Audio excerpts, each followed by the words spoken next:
برادر سوال کردند که شخص روزه می دارد ولی نماز نمی خواند یا تنها در ماه رمضان نماز می خواند، حکمش چیست و آیا روزه اش صحیح می شود یا نه؟ برای معین کردن جواب این سوال باید ما بدانیم که حکم بینماز در اسلام چیست. خوب گوش اندازید برادران عزیز، خیلی سوال مهم است. اگر از جهت انکار نماز نخواند، یعنی فرض بودن نماز را قبول نداشته باشد، العیاذ بالله، در این صورت چون این شخص به اتفاق تمام فقها و مجتهدین اهل سنت از دایره اسلام خارج است و هیچ عمل نیکش، نه روزه و نه دیگر عملهای نیکش به درگاه خداوند قبول نمی شود.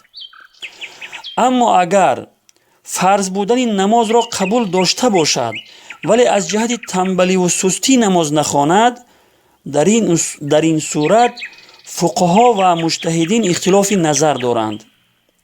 بعضی فقها و مجتهدین چون این شخص را هم از دایره اسلام خارج و روزه و دیگر عملهای نیکی او را باطل می دانند، یعنی هیچ عمل نیکی او به درگاه خداوند قبول نمی شود چون که او از دایره اسلام خارج است. اما در نزد حضرت امام شافعی، حضرت امام مالک و حضرت امام ابو حنیفه رحمهم الله، بینماز یعنی بینمازی که نماز را از جهت تنبلی و سستی ترک می کند از دایره اسلام خارج نیست و او را حکم به کفر کردن نمی شود. ولی فاسق و فاجر و در پیشگاه خداوند از زناکار و شراب نوش و رباخور هم بدتر به شمار می رود و در ایمانش خطر است چون که به حد کفر خیلی نزدیک شده است.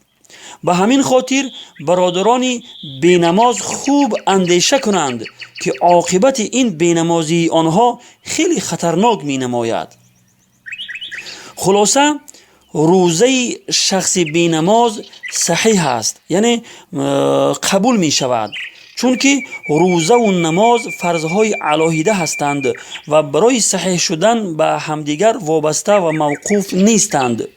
ولی به سبب ترک نماز گناه خیلی بزرگی را مرتکب شده است.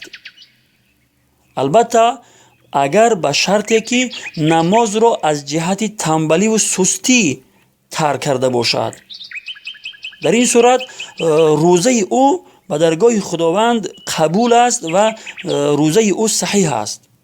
بر او قضای نمازها و توبه و استغفار لازم است. به حواله فتاوای دارالعلوم دیوبند جلد 6 صفحه 309. والله اعلم بالصواب.